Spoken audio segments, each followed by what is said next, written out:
Saudara-saudara, kita serahkan kepada ini akan dicopot. Tolong saudara-saudara memperhatikan.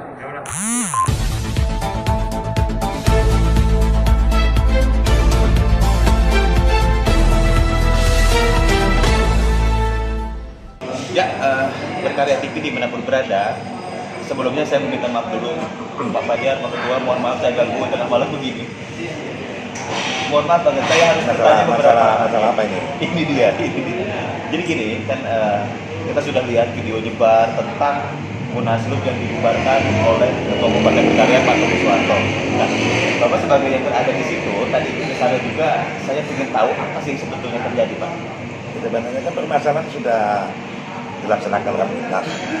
Itu sudah jelas bahwa permasalahan yang ada di DPP kita anggap clear semuanya. Jadi dengan adanya pleno saat itu, dengan kita membuat peraturan organisasi yang terkait dengan AJNT, maka kita tingkatkan menjadi Rapimnas. Dan kita 31 DPW yang hadir, yang 3-nya adalah dalam keadaan masih bermasalah, tidak bisa hadir. Dan sekretaris maupun bendaharanya juga sebagian hadir, sebagian melalui telekom meeting. Jadi meeting juga di sana, seluruh sekretarisnya maupun bendahara yang tidak ikut di meeting. Dan hasil keputusan itu sudah jelas, kita melakukan konsolidasi partai ke dalam dan keluar, sekaligus memperkuat surat yang kita sampaikan ke DPW kepada Ketua Umum Partai Berkarya Bapak OKB. Kita berikan mandat penuh kepada dia untuk menyelesaikan oknum-oknum Partai Berkarya, khususnya penuh DPP yang berada di dalam presidium. Nah, namun Ketua Umum masih memberikan kesempatan untuk mereka kembali bergabung. Ditunggu sampai jam 4 sore, tidak maka akhirnya ya diputuskanlah, maka dia dicabut keanggotaannya maupun kepengurusannya. Jadi saya sebagai Berkarya TV ingin mendengar, karena saya lihat background itu memang tertulis Munaslup, ada Munaslup, representasi ya kalau nggak salah tadi. Tapi di situ ada logo yang dirobek juga, dicopot, itu kan kenapa sih Pak harus berobek? Nah ini begini, ada undangan beredar, grup mengundang Ketua Umum, mengundang Ketua DPW, mengundang Ketua DPD se-Indonesia. Dasar undangan itu Pak Ketum menyampaikan kepada kita, mari kita datang yang ada sekarang di Jakarta. Kita lihat di sana bagaimana legal standingnya. Kita akan mempertanyakan itu kepada panitia maupun pelaksana yang dikatakannya Munaslup itu, yang menurut kita itu adalah ilegal, karena dalam pemecatan maupun pencabutan KTA-nya kawan-kawan kita yang ada di presidium itu sudah jelas tidak boleh memakai logo partai lagi, tidak boleh melakukan kegiatan-kegiatan yang terkait dengan Partai Berkarya. Oh, saya paham sekarang. Maaf Ketua, soalnya ketika saya tidak baru bangun TV atau suatu hari nanti saya lihat video itu, jadi pertanyaan. Makanya saya sekarang menemui perwakilan DPW se-Indonesia, adanya Pak Fajar Menanti dari DPW dia untuk menjelaskan ini ke saya. Karena mungkin teman-teman di daerah dimanapun juga akan melihat tayangan ini dan akan paham. Intinya itu, karena saya yakin dengan jejak digital itu tidak bisa dibohongi saat ini. Jadi begini, itu bukan dirobekin maksudnya anarkis, tidak. Nggak ada pukul-pukul juga? Nggak ada. Jadi Ketua Umum sampai di sana dengan lawyer yang kita dari Partai Berkarya datang hadir dengan sekjen dan kawan-kawan DPW, hanya mau menanyakan legalitas kegiatan yang dilaksanakan rapat yang tidak bertanggung jawab. Kita katakan begitu, kenapa? Karena kita anggap itu ilegal. Namun setelah itu kita berkoordinasi dengan pihak berwajib, nah itu yang dari Polda, kalau nggak salah dari bidang intel ya, perizinan. Ternyata mereka itu juga melaksanakan tidak memiliki izin. Nah karena tidak memiliki izin kebijakan dari ketua umum demi nama baik Partai Berkarya yang logo-logo bersifat Partai Berkarya supaya dicopot. Oke, saya paham sekarang ketua. Saya paham. Bukan berarti dirobek karena logo itu tinggi waktu dicabut mungkin robek gitu. Oke, saya paham. Nah, terus tadi masanya itu pengamanannya banyak banget. Itu pengawalan ketum atau memang mau membubarkan dengan tidak? Itu MPD itu ada di sana dalam rangka kehadiran ketum ke sana. Oh, Mengawal pengurus Partai Berkarya untuk yang hadir ke Munaslup itu untuk mempertanyakan ilegal mereka. ya, karena saya dapat beberapa video juga bahwasanya di pagi hari tadi itu teman-teman di sana itu menyiapkan ANPB untuk baris, untuk ini, untuk itu. Tapi ya pada akhirnya ternyata ketum malah memerintahkan untuk menghentikan kegiatan hari ini, dan ini saya sangat apresiasi, dan saya sebagai orang daerah, orang media mewakili teman-teman di daerah juga sempat kebingungan. Wah, ada apa itu? Ada apa ini? Tapi setelah Bapak jelaskan dan ada korelasinya dengan hasil Rapimnas kemarin, saya bisa menerima aja dengan oh begitu gitu. Jangan sampai jadi salah paham nih gitu kan, tentang video yang tiba-tiba nyebar itu. Ya, itu udah diingatkan sama waktu begitu dikatakan tidak ada izin mereka. Hubungan tidak ada izin kan terkait dengan logo partai kita. Ya kan, ini berarti kan nanti yang kalau ada permasalahan tentu yang kena Partai Berkarya. Itu pun kita buka dengan baik-baik, kelas tinggi di Babenti, dan tidak ada ketum dan sekjen sudah menyampaikan tidak ada yang sampai merusak hotel. Itu barang hotel kayak backdrop, kursi segala macam Tidak ada. Jadi itu semua nggak ada. Dan saya setelah selesai itu pun saya ikut keluar dari sana, tidak ada nama. Bahkan mereka itu begitu yang mengawal di sana. Aja jangan terjadi. Coba kalau terjadi misalnya anarkis atau kerusuhan. Izin tidak ada. itu dia. Sudah itu logonya logo Berkarya. Ya pasti Berkarya yang kena. Itu Pak Ketum nanti yang dipanggil. Nah, jadi itu. Jadi kita minta juga biar rekan yang berada di barisan yang berkeinginan mengadakan Munaslup ini sudahlah. Karena mereka sudah kita undang dalam Rapimnas, tapi tidak juga datang. Tapi kan Pak Ketum sendiri sama DPW diundang ke Munaslup, hadir. Iya. Ini agak menarik buat saya. Tapi ya mohon maaf, saya kan di sini kan netral, Pak. Netral dalam artian semuanya berhak berbicara. Dan bicara untuk berkarya TV sama aja berbicara untuk teman-teman kita di daerah. Iya. Makanya saya perlu urusan ini nih malam-malam sekarang udah sampai mau jam berapa ini. Lagi mau tidur saya bangunin, mohon maaf banget sekali lagi nih. Tapi ini harus hari ini bagi saya. Dan besok-besok kita sudah mulai langkah baru. Nah, sedikit saja nih, langkah ke depan dari Partai Berkarya sendiri gimana sih, Pak? Nah, jadi hasil keputusan Rapimnas kita jelas. Kita laksanakan PO yang sudah tidak mau kembali silakan, dan ketegasan dari ketua umum itu bagi orang-orang yang terlibat melakukan kegiatan boleh kita katakan kegiatan makar, karena ini adalah bukan perintah daripada ketua umum Partai Berkarya Munaslup, supaya diproses, dia bertindakan. Kalau dia berat tidak perlu dicabut kerjaannya. Yang ketum bisa menjalankan. Kenapa Rapimnas ini tetap berakhir masa jabatannya 2022? Karena di akhir 2022 itu kita akan melaksanakan Munas 2022, sebentar lagi yang kan? ketum. Ya, Tapi untuk verifikasi sendiri sudah ada langkah-langkah Nah, konkret itu. DPW? itu sudah masuk ke dalam agenda daripada Rapimnas. Luar biasa ini. Dan akan 2011, kalau nggak salah bulan 6 atau bulan Agustus sudah mulai verifikasi.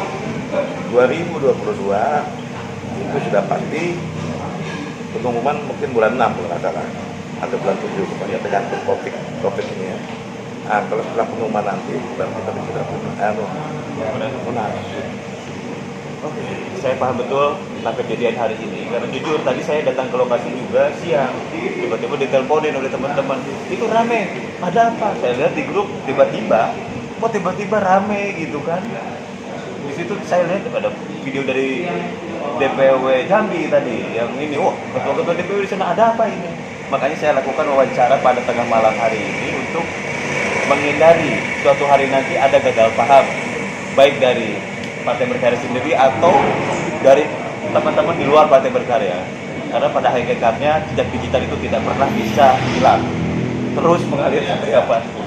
Memang rapat pleno itu kan Dewan Pengurus Pimpinan Pusat Partai kan mengundang 45 kepengurusan. Yang mau datang terima walaupun dia itu mengatakan presidium, dia mau mengatakan dia panitia munaslup, silakan datang. Macam Pak Kusra, dia sebagai ketua presidium, ketua dia ya. Dia akan bergabung kembali, membuat surat pernyataan bahwa dia kembali ke Partai Berkarya karena dianggap tidak sesuai lagi dengan ADRT. Nah, dan ini yang kita minta kepada kawan-kawan kita di daerah, jangan selalu terpancing karena berkoordinasi dengan ketua DPD sama ketua DPD. Jangan tuh ada berita-berita yang namanya di WA Group ini kan ada WA DPD banyak banget banyak. Jadi kadang-kadang menurut Pak Sekjen juga dan kepada ketum ada juga yang tidak tahu yang datang ke sini itu dianggapnya itu benar karena mereka menjual bahwa ketua umum tetap dipilih Bapak Utomo MP kan gitu. Nah, padahal undangan mereka yang kepada DPD sama ketua umum dipenuhi dan kita hadir, ketempatan berapa DPD yang hadir datang. Tapi dari maaf ya pemirsa, ini sedikit aja saya mengolah pikir, karena terpikir dari Rio sendiri ada yang hadir tadi Untuk yang di Munaslup. saya sendiri. Oh, berarti DPD-nya tidak ikut. Ya kalau DPD-nya yang ikut ya mungkin DPD yang DPD bodong lah. Nah, hal-hal kayak gini yang perlu diluruskan sebetulnya. Namun saya sebagai generasi muda juga belajar banyak. Jadi setiap apa yang terjadi di Partai Berkarya. Dan saya juga mohon izin ketika nanti suatu hari nanti saya perlu bimbingan DPD seluruh Indonesia. Dan ya begitulah generasi muda ini berbimbingan. Perlu saya jelaskan lagi sebagai saya, walaupun saya ketua DPW, ketika saya sudah berpengalaman berkontestasi politik ya, dari Golkar, macam-macam lah. Sebenarnya kawan-kawan kita yang panitia pelaksana Munaslup ini atau dikatakan presidium ini, itu kan pengurus DPP semua.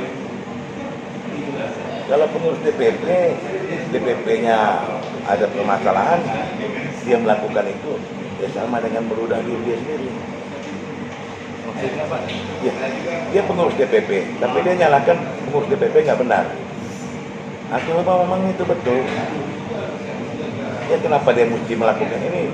Lakukan aja rapat-rapat DPP. Bikin surat ke ketum, satu kali nggak dengar, dua kali nggak dengar, tembuskan ke DPW. Kan gitu, ke DPD sebagai dia ketua-ketua loh. Ini kan ketua-ketua ada beberapa orang kan, apalagi ada wakil ketua umum. Bisa aja mungkin rapat. Kalau sifatnya kolektif, kalau sifatnya terang ke dalam, bisa saja. Nah, kalau memang bikin ada permasalahan di DPP, kita DPW tidak bisa ikut campur. Akhirnya mereka bisa membuat surat mungkin melalui Dewan Pembina, Dewan Pertimbangan, dan Dewan Pertimbangan, Dewan Pembina ini mungkin bisa menjadi katakan penengah atau istilahnya presidium. Jadi Dewan Pembina ini harusnya Dewan yang namanya Dewan Pimpinan tinggi, sekretaris tinggi segala macam. Ini harusnya yang menjadi yang membuat itu namanya presidium untuk menyelesaikan internal pengurus DPP, bukan pengurus sendiri. Kalau dia pengurus dia pulang mengatakan tidak bekerja, berarti dia sendiri tidak bekerja. Oke, baik Pak, saya paham. Semuanya udah clear, apalagi kurang? Tidak ada lagi, kalau bisa ya mereka ya siap-siap mungkin mau ke partai mana atau mereka bikin partai sendiri, silakan. Luar biasa Pak Ketua, saya agak encer nih sekarang belajar politik dari senior ya. Nah, mungkin ada konsisten apa untuk kegiatan hari ini? Apa? Silakan.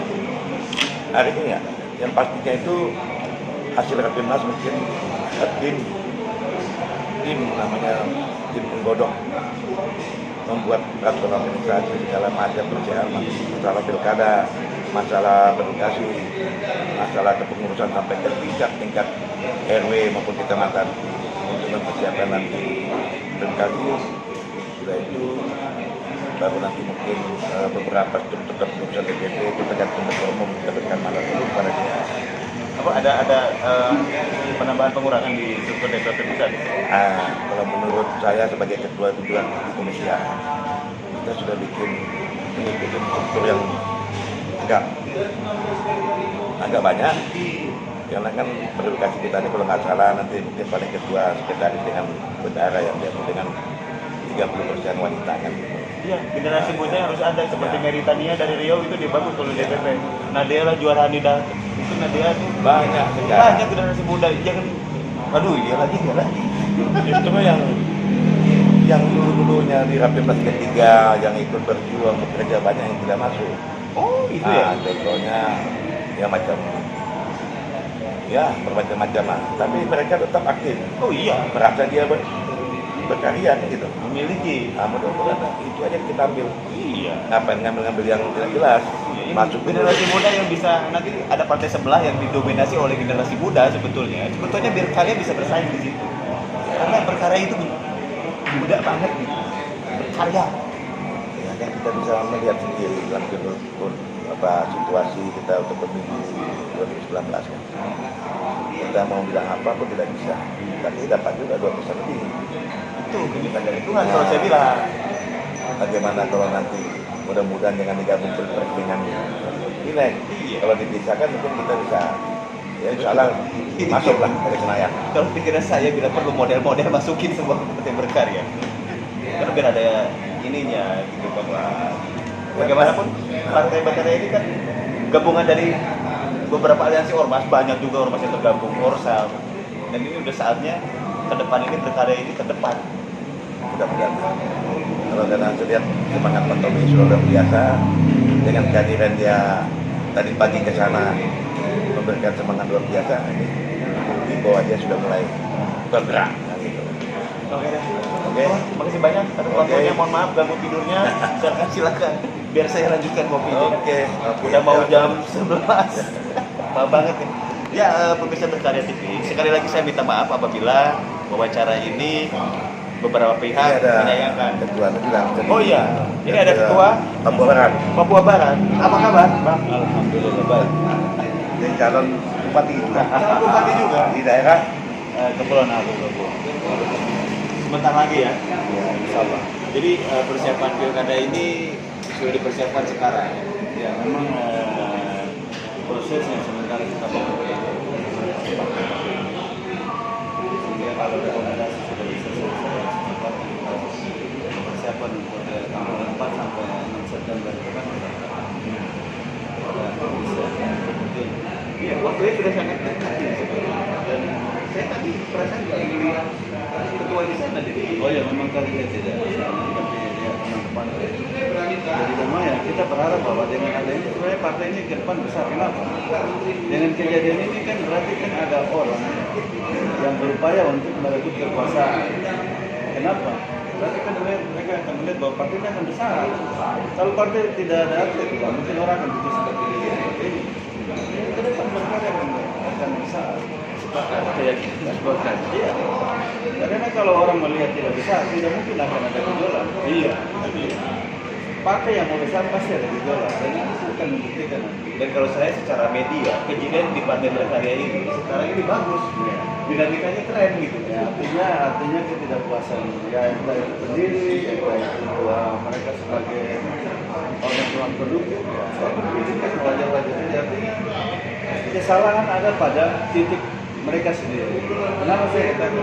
Dulu kan Ibu Neni Ketua Umum, Pak Mujuna Sekjen. Nah, terus kenapa harus digadang-gadang melepaskan itu dengan kita berjuang bagi lolos KPU? Kenapa mereka gadang-gadang untuk harus mencari fitur yang lain? Sementara mereka tidak jalankan itu. Menarik kan? Ya. Coba kita berpikir loh, ada apa sih sebenarnya? Ada sesuatu yang setelah sudah apa yang mereka inginkan sudah dapat, terus mereka dorong untuk KMP Ketua Umum. Setelah harusnya itu secara munas mereka juga tidak bangun konsolidasi politik untuk saya ini menjadi sekjen. Ya terbuka aja buat ini. Ya perlu dilakukan pada teman-teman pemilih hak. Kenapa tidak lakukan itu? Kan malah diamnya, malah dulu berupaya untuk akhirnya teman-teman kan tidak simpati. Ketika kita menimbulkan simpati, akhirnya apa? Yang kita lakukan adalah hormati tunggal yang kita lakukan. Ketika keputusan kita berikan pada ketua umum HMP, kewenangan sudah ada penuh di HMP. Oh iya. Yang mau angkat siapa saja angkat siapa. Ya kalian ini kan orang-orang dekat, orang yang punya jasa besar. Kenapa HMP tidak bisa melihat itu? Ya ini perlu kan kita ureksi diri. Kenapa? Saya tidak bisa masuk. Berarti ada apa sih? Itu yang harus kita lihat. Nah, kalau seperti lagi kita bikin gerakan lagi, mulai frontal. Setelah beberapa kali frontal ya dipanggil oleh HP, habis itu diam lagi, muncul lagi, baru lagi gerakan lagi. Saya pikir ya berpolitik kan tidak boleh ada refriya, tapi kan untuk perbaikan. Tapi kalau ini bukan perbaikan lagi, mereka bentuk Dewan Penyelamatan Presiden Penyelamatan Partai Berkarya dengan memecat pengurus yang masih sah secara legal pun mereka lakukan munaslup. Ada apa? Mereka adalah pendiri, mereka adalah pengurus DPP. Ini kan persoalan DPP saja. Ini kan cuma masalah di sekjen, posisi sekjen dan pilkada. Masalahnya di situ aja persoalannya pilkada. Orang melihat bahwa sekarang ini kekuasaan sekjen itu begitu besar dengan tidak dibentuknya des pilkada, tidak dibentuknya tim seleksi pilkada, sehingga orang semua berurusan pilkada itu berurusan langsung dengan sekjen. Tapi sebetulnya ada peluang sekjen sendiri itu tidak tahu kan jatahnya dapat dalam rapim dalam munas nanti ya. Iya. Sebetulnya terbuka peluang untuk siapapun. Saya bisa jadi nyalonin nanti. Saya jadi calon sekjen partai berkarya. Tidak ada apa-apa. Tuh, saya sudah kerja persoalan. Nah, oke lah kita mengakui bahwa pemimpin HMP dengan PBS selama masa Rapimnas memang ada kekurangan PO yang bisa terselesaikan. Tapi kan masih kalian kan internal dalam, semua ada dalam pengurus. Masa tidak bisa? Harus melakukan perlawanan dengan harus melibatkan anak-anak DPD bawah-bawah yang tidak memahami kondisi. Kalau kita ini mau memahami karena apa? Kita berlaku dari awal. Partai ini lolos juga karena kita, bukan cuma hanya orang per orang kita. Semuanya terlibat dalam menyukseskan partai berkarya. Semua 33 lolos, tapi satu tidak lolos, semua tidak lolos. Bayangkan aja. Iya. Saya paham betul. Terima kasih atas pelajarannya.